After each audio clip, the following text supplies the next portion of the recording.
할렐루야. 아멘.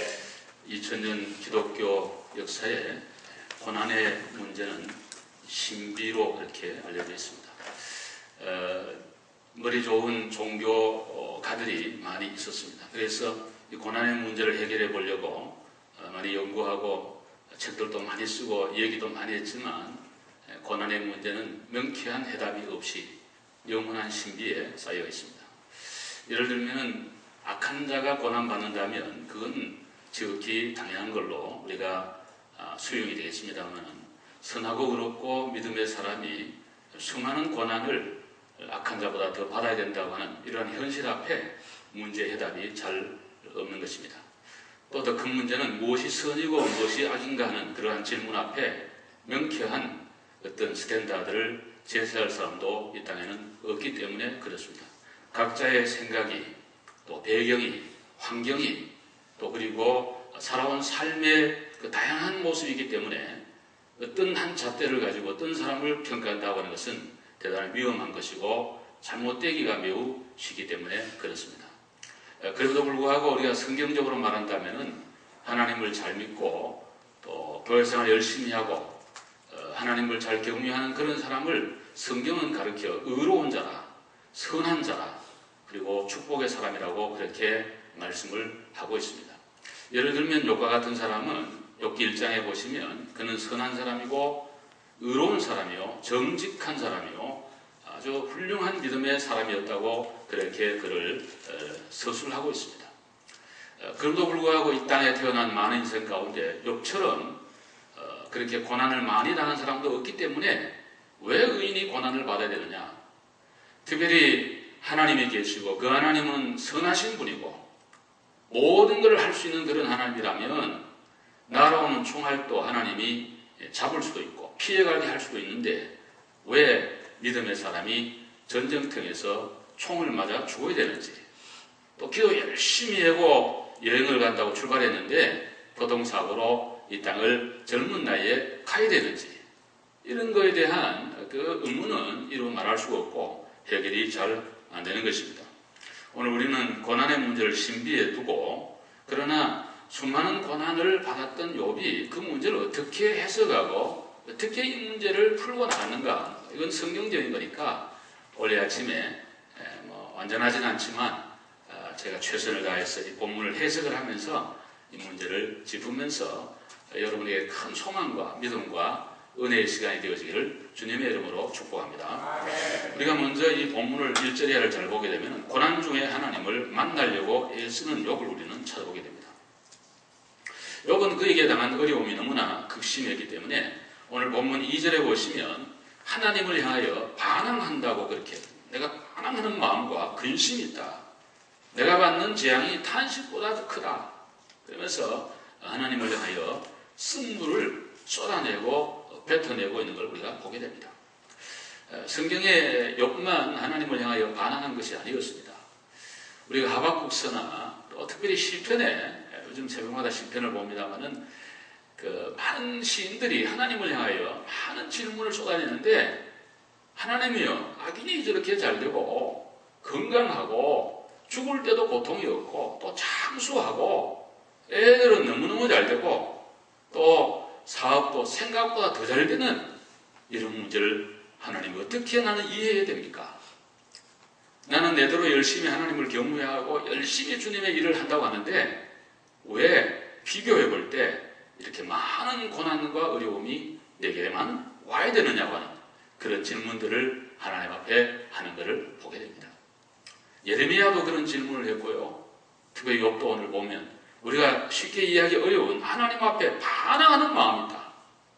그런 그 엄청난 얘기를 욥이 하고 있는 것입니다. 그것은 뭔가 하니까 욥이 당하는 고난이 그만큼 컸다는 것입니다. 사람은 누구나 저를 포함한 모두가 내가 당한 고난과 그리고 당하고 있는 현실의 아픔이 가장 큰 고난으로 그렇게 다 생각합니다. 내가 지금까지 살아온 삶이 가장 힘들었고 또 지금 당하고 있는 고통과 어려운 문제는 누구도 비교할 수 없는 그런 고통이 내게만 있다고 생각하는 것이 우리 모두의 생각일 것입니다. 그러나 객관적으로 그럼에도 불구하고 욥을 볼 때는 정말 욥의 고난은 너무 컸습니다. 여러분 아시는 대로 10남매가 하루아침에 그것도 병이 아니고 사고사로 간 거예요. 10손가락 깨물어 하나 푸른 손가락이 없다 그러는데 조금 자식이 감기만 들고 몸살만 나도 부모들의 마음은 아픈데 그것도 등다락 같은 잘난 그 자녀들 부잣집 애들이가 잘 길렀을 거 아니에요. 그런 애들이 하루아침에 다 이렇게 되고 재산이 그 많은 재산 가장 큰 부자였는데 하루아침에 정말 알거지가 된 빈손이 되는 그러한 고통. 그 정도로 끝났으면 좋으련만 건강이라도 있으면 좋은데 자기 몸도 정수리에서부터 발끝까지 전부 종기가 나서 악창이 나서 견딜 수 없는 그런 고통. 가장 가까이 있는 아내가 그 남편을 향하여 그래도 순전을 지키겠습니까? 하나님을 저주하고 욕하고 죽으세요. 이러면서 자기가 숨쉬는 숨소리도 듣기 싫다고 부인이 그러면서 멀리 떠나가 버리는 그러한 고통.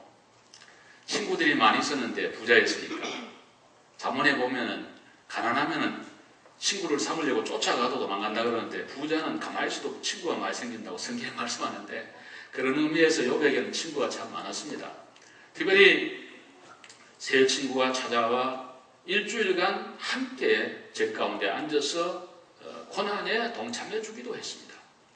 욥이 자기의 생일을 저주하면서부터 시작된 그런 논쟁을 통해 가지고 이 세 친구가 하는 얘기는 뭐냐면 야, 그 아들 죽은 거 또 딸 죽은 거 그 하나님의 뜻일 수도 있지 않느냐, 또 합력하여 하나님이 선을 이루어주지 않느냐, 뭐 이런 정도로 해도 속에서 막 불이 올라서 막 죽을 지게 될 텐데 그 정도도 아니고 인과 응보의 법칙을 가지고 네가 뭔가 큰 죄가 있기 때문에 우리가 모르는 큰 죄이기 때문에 하나님이 너를 심판하는 거 아니냐는 소위 신명기적 이해를 하면서 그런 성경관과 하나님에 대한 어떤 관념을 가지고 욥을 끝없이 정죄를 하게 되니까 욥은 정말 미치고 환장할 정도로 속에서는 불이 오르고 눈물이 솟구치고 그리고 몸은 너무 고통스러워 절규하면서 오늘 하나님 앞에 하는 말이 하나님, 도대체 난 하나님 앞에 반항할 마음이 있습니다. 도저히 하나님이 하신 일을 나는 이해할 수 없습니다. 그러면서 하나님 앞에 나가는 그런 모습을 우리가 발견하게 됩니다. 여러분, 우리의 삶에도 욥과 같지는 않지만 그런 질문들이 있을 수 있습니다. 어떤 분이 그런 얘기를 했습니다. 우리는 세 부분을 용서해야 된다. 첫째는 하나님을 용서해야 된다. 말이 안 되는 얘기죠. 하나님이 우리를 용서하지 어떻게 우리가 하나님 용서하냐 그러는데 이런 그 이해할 수 없는 성경이 말하는 거하고 또 지금 내가 믿어온 신앙의 삶의 그런 어떤 원리에 의해 비추어 볼 때 현실이 너무 이해가 안 되기 때문에 하나님을 향하여 원망하는 마음, 쓴물을 뱉어내는 그런 마음이 있는데 거기에 대해서 신앙적으로 해결을 받아야 하나님하고 잘 소통이 된다 그 말이에요. 그러니까 여러분 마음속에 하나님을 향해 일어나는 어떤 분노나 또 욥과 같은 그런 이해할 수 없는 그런 마음이 있다면은 기도하고 또 설교를 듣는 중에 그것이 좀 묵상하는 중에 하루아침은 아니지만은 언젠가는 좀 해결이 돼야 하나님 앞에 기도도 되고요, 예배도 되고요, 또 여기 예배당 오시면 하나님이 우리 마음이 이렇게 은혜가 되도록 두리두리해서 좀 마음속에 푸근한 그런 마음도 되도록 그런 은혜가 여러분에게 먼저 있기를 바랍니다. 그리고 내 자신을 또 용서해야 돼요. 하나님은 나를 용서했는데 내가 나를 용서 못한다. 그거 교만이에요. 그것도. 우리는 많은 경우에 하나님 앞에 기도하면서 하나님 용서를 자비를 구합니다. 하나님은 진심으로 회개하는 자를 반드시 용서해 준다고 약속했기에 믿고 내 자신이 미울 때 있지만 하나님 앞에 말씀을 붙들고 내 자신을 용서해야 또 그 자신감을 가지고 예배도 하고 이것도 사랑하면서 살아갈 수 있기에 여러분을 용서해야 됩니다. 또 하나는 십자가의 사랑으로 우리를 용서하시는 하나님의 사랑을 생각하면서 모든 사람들을 용서할 수 있는 그런 마음이 되어야 됩니다. 아멘입니까? 네, 그래야지 여러분 마음속에 평화가 임하게 될 줄로 믿습니다. 하나님의 은혜가 그러한 심령에 넘쳐나게 된다는 것을 기억하시기를 바랍니다. 이렇게 어려운 중에 있는 이 욥을 생각하면서 리타 모렌이라고 하는 분이 쓴 제가 시를 한 편 읽어드리려 합니다. 그분은 34살 된 딸을 잃어버리고 제발 프리즈라는 그런 제목으로 시를 썼는데 제가 한번 읽겠습니다. 제발 내게 슬픔을 완전히 극복했는지 묻지 말아주세요.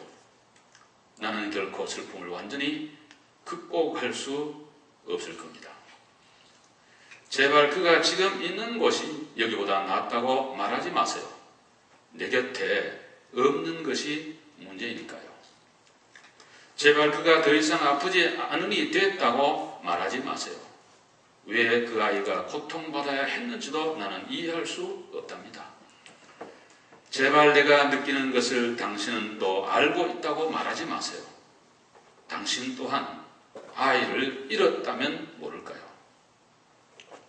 제발 버티고 계속 살아가라고 말하지 마세요. 이렇게 버티고 있잖아요. 제발 좀 나아졌느냐고 묻지 마세요. 상실의 아픔은 쉽게 사라지는 것이 아니잖아요. 제발 하나님은 실수를 범하지 않으신다고 말하지 마세요. 그렇다면 그분이 일부러 내 딸을 데려갔다는 뜻인가요? 제발 적어도 그와 함께 34년을 살지 않았느냐고 위로하지 마세요. 당신은 당신의 아이가 몇 살에 죽어야 한다는 건가요? 제발 당신의 마음이 아프다고만 말해주세요. 제발 그 아이를 기억하고 있다고만 말해주세요. 진실로 기억하고 있다면요. 제발 내가 말하고 싶을 때 그 말을 들어주세요. 그리고 제발 내가 울어야 한다면 울도록 내버려 두세요. 라는 그런 시인데 그 참 마음에 많이 와닿습니다. 특별히는 목사로서 교우들의 아픔과 괴로움 또 쓴물을 받아서 제 가슴에 채워야 되는 그런 입장이 있고 제 속이 썩더라도 교인들의 속이 좀 덜 썩으면 하는 그런 마음을 갖고 있는 게 목사의 마음인데 종종 우리는 고통당하는 사람, 고난과 어려움이 있는 사람, 특별히 어떤 배우자의 상실, 가족들의 잃어버림을 당할 때 위로한답시고 이런 말 저런 말 할 때가 많은데 그것이 정말 얼마나 위로가 됐을까 그런 생각을 하면서 다시 한번 우린 욥을 또 생각하면서 욥이 이럴 수밖에 없는 그 고통에 우리도 스스로를 한번 거기에 대입해보고 한번 이렇게 생각해 보는 것입니다. 여러분 우리 주위에도 다 고난이 많고 여러분에게도 있고 저에게도 있고 모두에게 다 고통이 있을 것입니다. 생각 밖의 고난이 많이 있을 수 있습니다. 함부로 쉽게 너무 고난을 얘기해서는 안 될 것입니다. 또 위로한답시고 욥의 새 친구와 같이 와가지고 오히려 정죄가 되고 아픔을 주는 그러한 일은 없어야 되리라고 생각을 합니다. 여러분 주님의 위로와 평안이 결국은 욥으로 하여금 나중에 하나님을 깨닫게 하고 만나게 하고 그 모든 고난을 뛰어넘어 깊은 신앙으로 나가면서 과거에는 귀로 듣던 그 하나님이 눈으로 보는, 손으로 만지는, 체험되는 하나님으로 그에게 와닿았다는 걸 우리가 알게 될 때 여러분과 우리 모두가 당하는 고난을 통해서 하나님의 거룩한 섭리와 경륜을 발견하고 이 풍랑 인하여 그 고통이 오히려 하나님을 더 가까이 하는 좋은 계기로 승화할 수 있는 믿음의 해석이 그러한 수용이 그런 축복이 있기를 간절히 바랄 뿐인 것입니다. 어떤 분이 굉장히 고난이 왔어요. 구체적으로 말하지 않아도 어찌됐든 우리가 당하는 그런 고난이 왔어요. 근데 그분은 이런 얘기했어요. 왜 나에게 이런 고난이 옵니까? 자기는 말하지 않는다는 거예요. 어떤 분이 물었어요. 왜 그런 얘기를 안 하냐 그러니까 저는 많은 축복이 왔을 때 하나님이 왜 내게만 이렇게 복을 줬느냐고 저는 묻지 않았기 때문입니다. 라고 대답했습니다. 우리는 수많은 장미꽃을 많이 감사합니다. 근데 장미의 가시에 대해서는 항상 불평하고 원망할 때가 많습니다. 축복을 많이 받고 은혜를 받을 때도 하나님 왜 내게만 이런 복을 주십니까라고 얘기해야 됐을 거 아니겠습니까? 그럴 때는 아무 말이 없다가 조금 고난이 오면 하나님이 왜 나에게만 이런 고통이 오느냐고 묻고 절규한다면 공평하지 않고 너무 이기적이고 하나님을 향한 잘못된 자세가 아닌가 그런 말씀입니다. 사랑하는 귀한 성도 여러분, 우리 모두에게 있는 고난은 하나의 과정일 뿐입니다. 궁극적으로는 최후의 승리는 기독교인 우리 모두에게 있습니다. 영광의 부활이 우리 앞에 있고 영원한 천국이 여러분과 저 앞에 있는 줄로 확신합니다. 지금이 끝이 아니라는 거 항상 기억하시고 말씀 붙들고 욥처럼 승리하시기를 주의 이름으로 축복합니다. 야곱은 하나님을 참으로 그는 광야에서 만났습니다. 창세기 28장에 보시면 욥이 여기 말한 것처럼 하나님이 어디 계신가? 그 처소에 나가면 좋겠다. 오늘 본문 1절에 좀 그런 얘기가 나오는데 특별히 3절에 내가 어찌하면 하나님을 발견하고 그의 처소에 나가랴 그러는데 그래서 앞으로 가도 뒤로 가도 옆으로 어디로 가도 하나님을 배울 수 없구나. 이런 얘기를 지금 욥이 하고 있는데 야곱의 경우에는 그가 부모의 집을 떠나 외삼촌 집으로 도망가다가 루스라는 지역에 도착을 해서 잠을 자게 되는데 꿈 속에서 하나님을 배우게 됩니다. 높은 사다리에 하늘과 땅을 연결하는 거기 하나님의 사자가 오르락 내리가는 것을 보면서 잠이 깨어 말하기를 여호와께서 과연 여기 계시거늘 그러면서 하나님의 편재성 하나님은 우리 집에만 아버지의 집에만 예배당 안에만 내가 사는 동네에만 계신 것이 아니라 어디에나 계시는 편재하시는 우리 하나님 아까 우리 부른 찬송처럼 어디에나 계신 주 믿으시면 아멘 합시다. 그 하나님을 발견하고 자기가 배웠던 돌 기둥을 이제 그것을 삼아가지고 기둥으로 삼아서 기업을 붓고 예배를 드리면서 이것이 장차 예배당이 될 것이라고 약속을 하고 30년 뒤에 결국 돌아와 그는 거기에 하나님의 전을 세우는 놀라운 그러한 역사를 우리가 성경에서 발견하게 됩니다. 우리 하나님은 지금 이 자리만 계시는 것이 아니고 여러분의 가정도 사업터에도 여러분의 발걸음마다 주님이 함께 하심을 믿으시기를 바랍니다. 하나님의 편재를 믿을 때에 우리 예배가 달라집니다. 아멘. 그리고 드리는 예물이 달라집니다. 기도가 달라집니다. 그리고 영적 삶이 달라질 뿐 아니라 여러분의 생활도 완전히 변화되는 그런 역사가 있게 될 것입니다. 엘리자베스 브라우닝이라는 사람이 쓴 시 한 편을 제가 소개합니다. 땅은 하늘로 가득 차 있다. 모든 평범한 나무들이 하나님과 함께 불타오른다. 그러나 오직 볼 줄 아는 자만이 신발을 벗으며 다른 이들은 나무 주변에 몰려 앉아 검은 딸기나 줍는다. 그런 짧은 시입니다. 쉽게 말하면 떨기나무에 붙은 풀을 보고 거룩한 땅인 줄 알고 신을 벗었던 그 모세를 생각한다면 우주에 충만하신 하나님, 어디나 계시는 그 하나님을 발견하고 어디에서나 예배자로 살아가게 될 것입니다. 그러나 그 나무 밑에 앉아서 검은 딸기나 줍는 물질에만 극구한 유물론적 그런 사관을 가진 사람은 일생 동안 그렇게 살다가 갈 것입니다. 여러분은 한 줌의 딸기에 만족하는 인생이 아니라 온 우주에 충만한 하나님 되려고 애쓰할 것 없이 언제나 여러분 속에 성령님 계시고 여러분이 있는 처소가 하나님이 계시는 그 현장인 줄로 믿으시고 언제나 주와 더불어 동행하면서 어려운 그 모든 고난을 극복하고 승리하는 믿음의 귀한 성도 되시기를 주의 이름으로 축복합니다. 그 다음에 우리가 본문에 보시면 나는 주님을 만날 수 없지만 주님은 내 가는 길을 알고 있다는 유명한 10절 말씀을 우리가 한번 같이 읽어보겠습니다. 다 같이 10절 말씀 시작. 그러나 내가 가는 길을 그가 아시나니 그가 나를 단련하신 후에는 내가 순금같이 되어 나오리라. 아멘. 요번 육신의 눈으로 하나님을 보고 손으로 만지려고 그랬지만 하나님은 안 만나졌어요. 그런데 중요한 것은 여러분 하나님이 계심을 믿고 그 하나님이 내 가는 인생의 길을 알고 계시고 인도하고 있다는 확고한 믿음을 오늘 여기에서 고백하고 있는 것입니다. 이건 대단히 중요한 것입니다. 여러분 눈으로 그 하나님을 뵈야 되는 건 아닙니다. 내 눈에 보인다고 존재하고 눈에 안 보인다고 없다라고 하는 것은 어리석은 거죠. 공기 눈이 없지만 안 보이지만 분명히 존재합니다. 양심 안 보이지만 존재합니다. 믿음 안 보이지만 존재합니다. 천국, 지옥 안 보이지만 존재합니다. 어떤 의미에서 귀한 것은 보이지 않아요. 그러나 분명히 실제합니다. 근데 욥은 보려고 했는데 안 보였지만 믿음의 눈으로 하나님을 본 거예요, 이제. 왜? 하나님이 계시고 그 하나님이 내가 가는 인생의 그런 걸 다 알고 있고 인도하고 있다는 그 확고한 그런 믿음이 그 마음속에 있었던 것입니다. 여러분의 인생을 누가 인도합니까? 하나님이 인도하신 줄로 그렇게 믿습니다. 여러분이 여러분의 인생을 드라이브 하려고 그러면 피곤합니다. 왜냐하면 1초 뒤에 1분 뒤에 되어질도 모르는 우리가 내 인생의 길을 인도하고 안내한다고 할 때 얼마나 피곤합니까?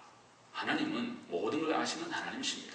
과거도 알고 현재도 알고 미래도 아시는 그 하나님이, 소위 전능한 하나님, 전지하신 하나님이 내 인생의 길을 인도해 간다고 믿을 때 우리는 평안한 마음을 갖고 뒤를 따라갈 수가 있게 되는 거죠.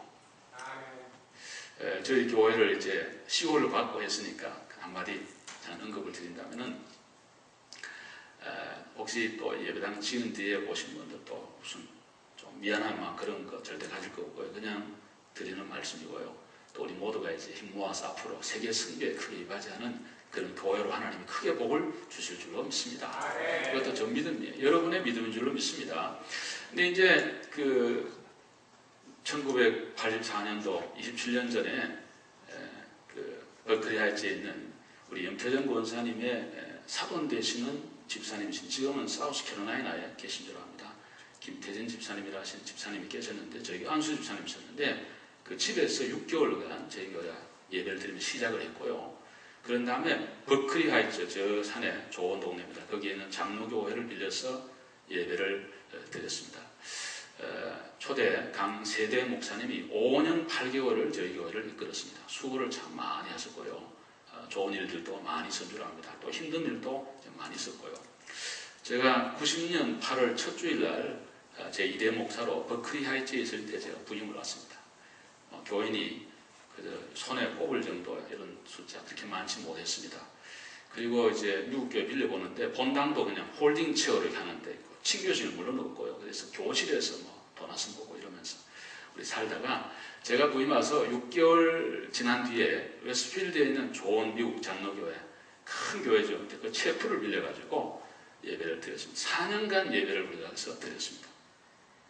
한 번은 이제 당회를 열어가지고 그런 결정을 했습니다. 우리가 이제 10주년에 가까우는데 뭔가 교회 좀 기초를 쌓아야 되지 않겠습니까? 그러니까 건축금을 드리고 뭔가 좀 꿈을 가집시다. 이래가지고 이제 교회가 건축금도 하고 기도도 하고 막 열심히 하는 중에 오늘날 지금 있는 이 예배당을 소개를 받고 와가지고, 어쨌든 하나님의 은혜로 1995년 3월에 16년 전에 여기로 이사를 오게 되었습니다. 예배당 건물이 허름하고 모든 것이 다 불편했습니다. 너무 감사해서 그때 참 뜨거운 눈물을 흘리면서 감사했던 일이 생각이 납니다. 그러다가 교육관이 없어서 애들 교육을 어떻게 할까? 근데 정말 길이 없어요. 근데 재직회를 열어가지고 이제 하는데, 우리는 너무 순진한 사람들이 다 그냥. 그래서 저기 원래 1층 나자막한 허름한 건물이 하나, 지금 그 사이즈로 있었습니다. 그 위에 지붕을 뚫고 그냥 하나 더 올리면 안 되겠는가 생각을 하고, 적은 예산으로 할 수 있겠다. 그때 그런 힘이 잘 안 되지만 합시다. 그래가지고 이제 시작을 했는데, 하고 보니까 없는 땅에 건물 짓는 거는 좋은데 있는 거 뜯어내고 새로 짓는다는 게 얼마나 어렵다는 것을 제가 통감을 했습니다. 전기가 승합이 낮으니까 올려야 됩니다. 데몰레이션 하는 것부터 시작해서 얼마나 까다로운지 이리 말로 다 할 수 없는 그러한 어려운 과정들이 많이 있었습니다. 어떤 교우가 제 사무실에 찾아와서 봉투를 하나 내놨습니다. 목사님, 재직회 결정도 하고 이렇게 했는데 예산에 제가 10분의 1을 다 드려야 되겠습니다. 그러면서 10분의 1 되는 헌금을, 큰 돈입니다, 가져와서 내놨습니다. 제가 그걸 붙들고 많이 울었습니다. 그리고 열심히 또 축복 기도를 했습니다. 하나님이여, 이것이 시드머니가 되어 정말 좋은 교육관, 애들 좀 교육, 이 정말 곰팡이 안 나는 그런 데서, 우리 집에 다 부자들이고 다 좋은 집에 사는데 교회 와서 곰팡이 냄새 나는데 애들 이거 참 말이 안 되지 않습니까? 하나님 해주십시오. 그렇게 하고 이제 시작을 했었습니다. 그 하다 보니까는 공사가 여러분 하는 대로 한 거 듣고 하다 보면 공사가 막 떡을 3개 막 불어나는데 이거는 정말 감당하기 어려울 정도로 그렇게 됐습니다. 또 많은 분들이 감동을 받고 또 어떤 분이 그렇게 했으면 나도 그 정도는 해야죠. 그러면서 10번에 걸쳐서 어떤 돈을 또 헌금해 주시기도 했습니다. 교인들이 바자회도 하고 얼마나 바자회도 하고 밤에 와서 또 교회에서 일을 하고 수고들을 정말 많이 했습니다. 지금 LA 가 계신 어떤 협동장로님 또 권사님은 화가신데 그림을 그려가지고 그때도 정말 그분이 어려울 때인데 한국 가서 표고를 해가지고 이걸 배로 붙여가지고 전시를 해서 들어온 수익금 100%를 교회 헌금했습니다. 제가 그 헌금을 받을 수가 없어요. 왜? 그분이 어려운 걸 아니까. 그래서 얼마를 또 해서 드렸더니 그걸로 뉴욕 가서 아파트 얻는데 그게 없었으면 그 디파짓하는 문의가 없어서 안 됐다는 그런 나중에 얘기를 듣고 정말 제가 지금도 새벽마다 기도합니다. 그 장로님 네 분을 위해 가족들. 왜? 너무 큰 일들을 했기 때문에. 그 외에도 많은 분들이 수고와 눈물로 그렇게 오늘에 이르게 됐습니다. 이 본당 여기 할 때에 친교실도 없어지고 이것도 그러고 여기에 원래 부엌이었습니다. 예배 드릴 데가 없잖아요. 그래서 막 여기 뜯었는데 막 먼지 구덩이에 여기서 예배를 드리고 또 여기서 우리가 밥을 먹고 한해 겨울에는 히터가 전혀 없었습니다. 그래서 제가 낮 예배 공부 항상 코트를 입고 설교 새벽마다 와서 그래도 예배를 하는데 그 영하 20도 이렇게 내려가도 히터가 없으니까 코트를 입고 매일 설교했던 그런 일이 생각이 납니다. 또 교우들도 와서 추운데 엎드려가지고 그래도 하나님이 어찌하든지 완성하게 해달라고 그렇게 기도하고 애를 많이 썼습니다. 참 그때를 생각해보면 야 이거 언제 CEO가 받겠나. 우리 집 타운십이 얼마나 까다로운지 여러분 보통 까다로운 게 생각이 여러분이 쉽게 될 것 같지만 아니에요. 얼마나 까다로운지 원래 넓고 그러니까 그냥 또 우리 같은 마이너리티 들어오는 것이 원치도 않고요. 그래서 무조건 까다롭게 해서 지연시키는 겁니다. 애를 많이 참고했습니다. 수고를 많이 했습니다. 근데 지나놓고 보니까 얼마나 감사한 일인지 그때가 아니었으면 지금 같으면 어떻게 우리가 이거 할 수 있나 이런 경제 형편에 하나님이 다 인도해 주신 줄로 믿습니다. 우리 하나님의 인도에. 그러므로 앞으로도 하나님은 인도해 주실 줄로 믿습니다. 하나님 왜 아름다운 예배당 교육관을 줬었을까? 우리 건물 있다. 그거 무슨 미닝이 있어요? 여기에서 구원받은 영혼들이 믿음으로 잘 자라고 특별히 교육관에서 새벽 이슬 같은 청년들이 많이 자라서 세계 선교와 주의 나라 확장에 그리고 이 사후에 크게 이바지하는 그런 여건들이 많이 일어나기를 늘 기도합니다. 지난 금요일 날도 성경을 마치고 우리 애들은 바퀴 난다고 20여 명이 저 와서 애들이 있는데 우리 권사님들 두 분 안 가고 여기서 철야했습니다. 그럼 뭔 기도하셨겠어요? 교회를 위해서 기도하고 아이들 위해 기도하고 저도 물론이고 우리 하나님께서 앞으로 우리 교육관과 예배당을 통해서 큰 영광 받으시고 많은 일들을 하기 위한 준비가 끝나도록 하나님이 해주신 것에 대해서 감사를 드리고 이제 축복의 물줄기가 시작이 되면서 하나님의 큰 영광이 이전에 충만할 줄로 믿습니다. 주의 영광이 우리를 통해서 나타나기를 간절히 바라는 것입니다. 오늘 이 욥은 자기에 당하는 고난을 끝으로 안 보고 분명히 여기 이렇게 고백하고 있습니다. 그가 나를 단련하신 후에는 내가 순금되어 나오리라. 단련을 반드시 받는다는 거예요. 단련이 없다는 게 아니에요. 단련을 피해달라고도 안 했어요. 자기는 단련을 다르게 하겠다는 그런 말씀입니다. 여러분, 고난은 어떤 의미에서 변장된 하나님의 축복입니다. 우리를 축복할 때 하나님은 언제나 고난이라고 하는 보따리를 통해서 주십니다. 아무런 고난과 훈련 없이 뭘 받았다. 오히려 그것이 축복이 아니라 해가 될 수 있고 악이 될 수 있습니다. 제가 얼마 전에 신문을 보니까 어떤 젊은이 영국 애인데 로또에 170억인가 당첨이 됐는데 허랑방탕해서 얼마 못 가서 지금은 파타임 페인트 칠하는 그런 사람으로 전락했다. 다 없어지고 오히려 가족도 다 떠나버리고 다 헤어져버리고 아무것도 없는 그런 인생이 됐다고 얘기하는 걸 제가 읽어보면서 여러분과 저희가 당하는 영적이든 육신적이든 모든 환난과 고난은 그리스도인들에게는 시편 119편 67편이나 67절이나 71절에 말한 것처럼 고난당한 것이 유익이고 그로 인하여 하나님을 더 가까이 하게 되는 요가 같은 그런 축복의 과정 속에 있음을 믿으시고 그 고난을 잘 이기고 견디면서 고난 중에 하나님을 깊이 만나는 고난 당하기 전에는 하나님 잘 안 보여요. 저도 그런 고난의 순간이 많이 있었잖아요.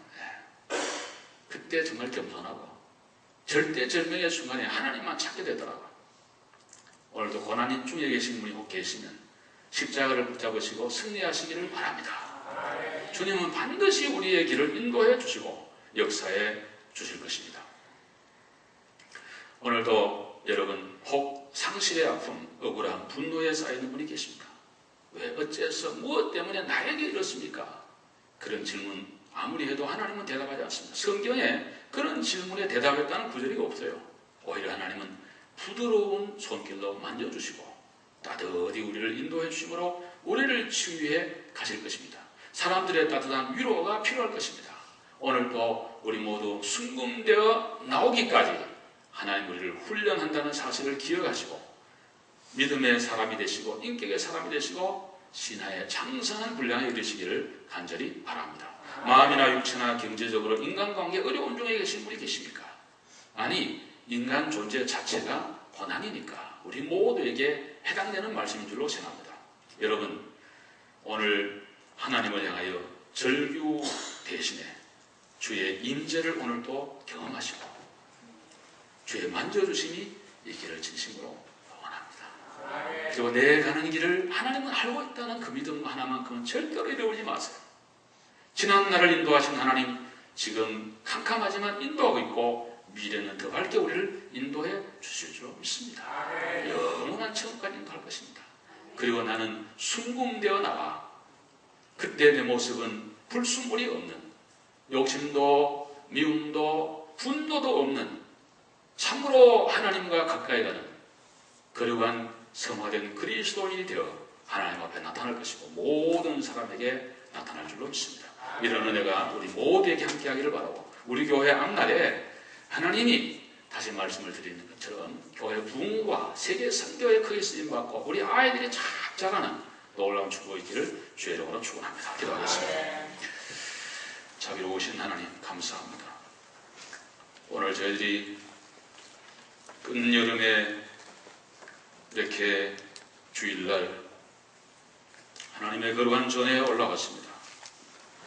우리는 내가 당했던 고난과 당하고 있는 어려움이 최고로 어려운 줄 알고 왜라고 하는 질문들 하나님 앞에 마음이 쏟아냅니다.